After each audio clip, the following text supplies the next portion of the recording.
Hey everyone, I'm working to hit 1,000 subscribers and I need your help to get there. If you enjoy this content, please hit that subscribe button right now. This situation has officially crossed the line from chaotic into something bordering on theatrical.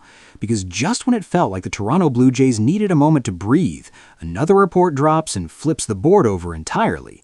The dust hasn't even settled from missing out on Kyle Tucker and watching the Bo Bichette reunion evaporate, and now suddenly the Jays find themselves in position to do something deliciously spiteful. Not just improve their own roster, but actively rob the New York Yankees in the process. This is the kind of twist baseball loves, and the kind that keeps front offices awake at 3 in the morning. Because make no mistake, this isn't just about another free agent. This is about leverage, timing, and the psychology of rivals.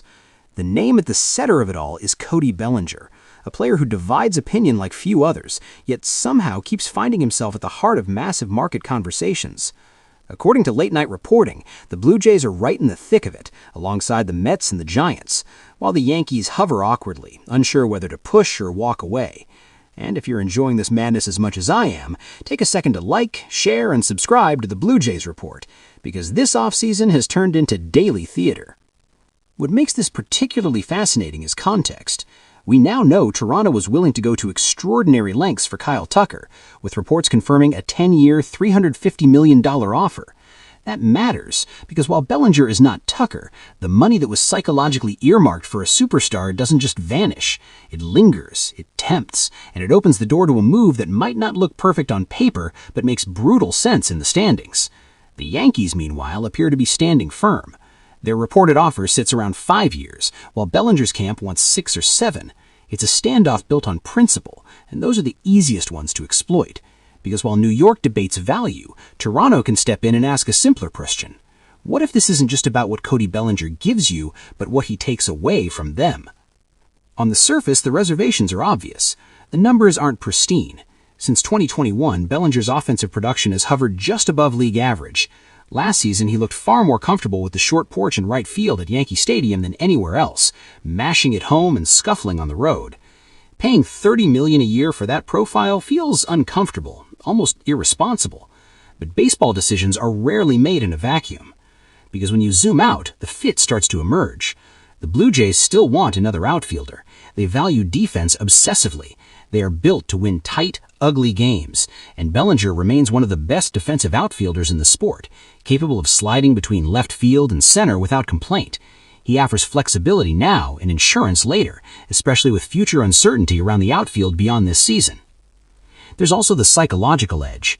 Taking Bellinger away from the Yankees doesn't just weaken a rival, it reshapes the division.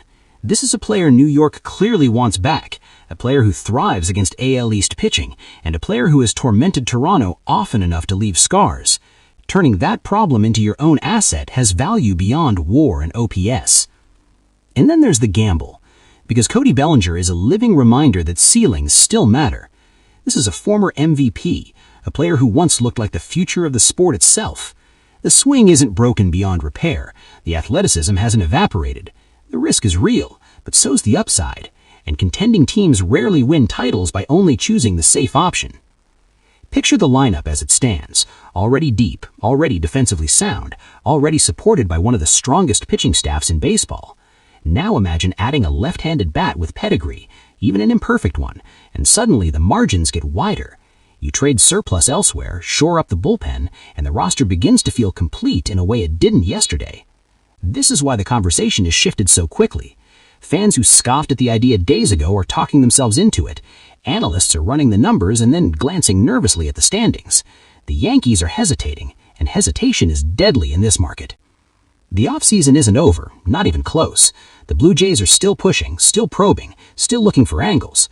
And whether Cody Bellinger ends up in Toronto or not, the fact that this door is open tells you something important. This front office isn't done swinging. So let me know what you think. Would you overpay to steal a key piece from your biggest rival, or do you walk away and trust the roster as it is?